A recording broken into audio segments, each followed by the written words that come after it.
এটা হচ্ছে একদম latest brand new TVS Apache RTR 162V, যেটা মূলত অনেক আগেই ইন্ডিয়ান মার্কেটে লঞ্চ হয়ে গেছিল, কিন্তু বাংলাদেশের মার্কেটে আসতে কিছুটা সময় নিয়েছে। এখন আজকের এই ভিডিওতে আমি এই বাইকটা সম্পর্কে ডিটেইলে অনেক কিছু আলোচনা করব। যদি আপনারা 2024 সালে অথবা 2025 সালে যে কোনো সময় এই বাইকটি যদি আপনারা কিনতে চান, ডাবল ডিক্স ABS যে কোনো মডেলই হোক না কেন, যদি আপনারা কিনতে চান, তাহলে আজকের এই ভিডিওটা আপনাকে একদম শেষ পর্যন্ত দেখতে হবে। স্মার্ট এক্স কানেক্ট এই মডেলটা টিভিএস অ্যাপাচি RTR 162V। তো কোনো কথাই বাড়াচ্ছি না, চলেন আজকের এই ভিডিওটা স্টার্ট করা যাক। শুরু করি এই বাইকটার টায়ার সাইজ দিয়ে। যদি আপনাদেরকে আমাকে বলতে হয়, তাহলে এই বাইকটার ফ্রন্টে ইউজ করা হয়েছে 90 সেকশনের টায়ার এবং রিয়ারে অর্থাৎ পেছনে ইউজ করা হয়েছে 120 সেকশনের টায়ার। যদি টায়ার সাইজ নিয়ে আমাকে বলতেই হয়, তাহলে বাইকটার টায়ার সাইজ ঠিকই আছে, বাইক অনুযায়ী টায়ার সাইজ ঠিক আছে। আপনারা যদি মনে করেন যে এর থেকে বেশি ওয়াইড টায়ার সাইজ হওয়া উচিত ছিল, তাহলে সেটা ঠিক না, কারণ যদি আরও ওয়াইড টায়ার সাইজ দেওয়া হতো তাহলে বাইকটার মাইলেজ অনেকখানি কমে আসতো।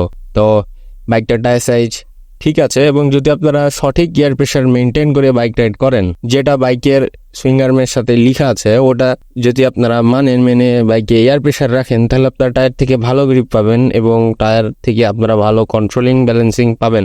এই বাইকটার ইঞ্জিন এবং RTR, যেটা আমাদের বাংলাদেশে অনেক আগ থেকেই আছে, দুইটা বাইকের ইঞ্জিনের ভিতরে এই এক্স কানেক্ট মডেল এবং ওল্ড মডেল দুইটা মডেলের ইঞ্জিনের ভিতরে কোনো পার্থক্য নাই। বাংলাদেশে যে মডেলটা এসেছে ঠিক আগের ইঞ্জিনটাই বসানো আছে এই বাইকটাতে। আজকের এই ভিডিওতে আমি মূলত এই সকল বিষয় তুলে ধরবো যে এই বাইকটাতে আসলে কি কি পরিবর্তন করা হয়েছে, এই বাইকটাতে নতুন কি কি অ্যাড করা হয়েছে। তো সেটা জানতে হলে আপনাকে ভিডিওটা মনোযোগ সহকারে সম্পূর্ণ দেখতে হবে। যদি আপনি ভিডিওটি স্কিপ করেন, অর্থাৎ টানেন যে আমার এই পার্টটা দেখার কোনো দরকার নাই, তাহলে আপনি মিস করছেন, কারণ আমি স্টেপ বাই স্টেপ সঠিক রুলস মেনটেন করে ভিডিওটাকে সাজিয়েছি এবং আপনাকে বোঝানোর সম্পূর্ণ চেষ্টা করেছি। তাই আপনাকে ভিডিওটা একদম সম্পূর্ণ দেখতে হবে। বাইকটা নিয়ে আরও বিস্তারিত আলোচনা করি। যদি আপনাদেরকে ডিজাইন নিয়ে বলি, তাহলে ডিজাইনে সামান্য একটু পরিবর্তন আনা হয়েছে, যেটা স্টিকারিংয়ে। আর যদি বলি, দুই সাইডের যে ট্যাঙ্কে একটা কিট থাকে, ওই কিটের নিচের দিকে যেখানে আগে একটা শুধুমাত্র স্টিকার লাগানো থাকতো, সেখানে একটা কার্বন ফাইবারের একটা ছোট পার্স অ্যাড করা হয়েছে, অর্থাৎ ছোট একটা কিট অ্যাড করা হয়েছে। জাস্ট এতটুকুই, আর খুব একটা ডিফারেন্স নাই। পেছনের সাইডের দিকে যদি আপনি খেয়াল করেন, শুধু পেছনে যে টেল ল্যাম্প সেটা একদম আপডেটেড নতুন, এবং যে ফ্রন্ট হেডলাইট সেটা নতুন, আর ডিজাইনে সামান্য একটু পরিবর্তন। তো এই ছিল বেসিক। হেডলাইটের যে আলো, সেটার আলো ধরতে পারেন 4V হেডলাইটের আলোর মতো, এবং পেছনে যে ব্যাক টেল লাইট, এটা দেখতে অনেক সুন্দর লাগছে, অর্থাৎ আগেরটার থেকে অনেক ভালো লেগেছে আমার কাছে। এখন আপনাদের কাছে কেমন লেগেছে তা আপনারা কমেন্ট বক্সে জানাতে পারেন। যদি আপনাদেরকে বাইকটার যেই আপডেটেড মিটার, অর্থাৎ এক্স কানেক্ট মিটার নিয়ে বলি, তাহলে এই মিটারটা কোনো পরিবর্তন নাই। আসলে আপনারা 4Vতে যেই এক্স কানেক্ট মিটারটা দেখতেন, ওই মিটারটাই এই বাইকটাতে ইউজ করা হয়েছে। তো ভাইরা, আরও কি কি ডিফারেন্স আছে চলেন আমরা বিস্তারিত ধীরে ধীরে আলোচনা করতে থাকি।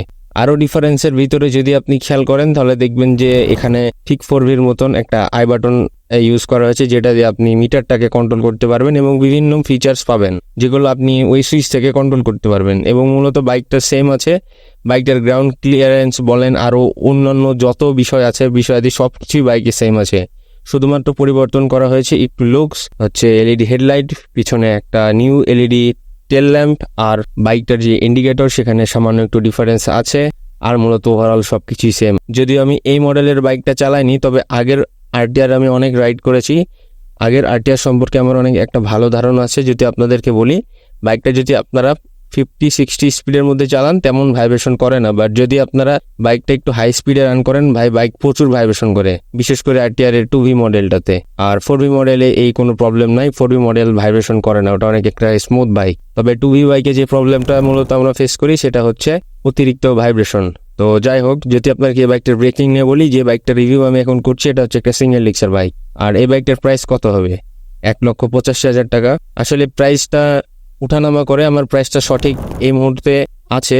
আপনারা কখন ভিডিওটা দেখছেন আমার জানা নাই। যদি আপনাকে কারেন্ট প্রাইস জানতে হয়, আপনারা গুগল থেকে সার্চ করে নিন, আমার প্রাইসটা ঠিক নাও হতে পারে। বেসিক্যালি যদি আপনাদেরকে বাইকটার ব্রেকিং নিয়ে বলি, বাইকটার ব্রেকিং ভালো, মোটামুটি ভালো। ফ্রন্ট ব্রেকের পারফরমেন্স ভালো এবং রিয়ার যে ডাম ব্রেক সেটার পারফরমেন্স মোটামুটি ভালো। যদি আপনারা এই বাইকটার যেই ABS মডেলটা, অর্থাৎ ডাবল ডিক্স ABS মডেল, যেটা বাংলাদেশে আসে, সেটা পারচেস করেন, তাহলে সেটা থেকে আপনারা ভালো ব্রেকিং পাবেন, এটা আশা করা যায়। আর আপনারা এই বাইকটা এই সাকুরা শোরুমে অ্যাভেলেবেল পাবেন। যারা আপনারা আমার রাজশাহীর ভাই ব্রাদার আছেন যারা ভিডিওটা দেখছেন তারা সাকুরা শোরুমে গেলে এই বাইকটাকে আপনারা অ্যাভেলেবেল পাবেন। আমি স্ক্রিনে সাকুরা শোরুমের ফোন নাম্বার দিয়ে দেবো, আপনারা ওনাদের সাথে কন্ট্যাক্ট করে বাইকটা অ্যাভেলেবেল আছে কিনা তা জেনে সেখান থেকে বাইকটা পারচেস করতে পারেন। এই বাইকটা আমার কাছে কেমন, আমি কি পারচেস করতাম?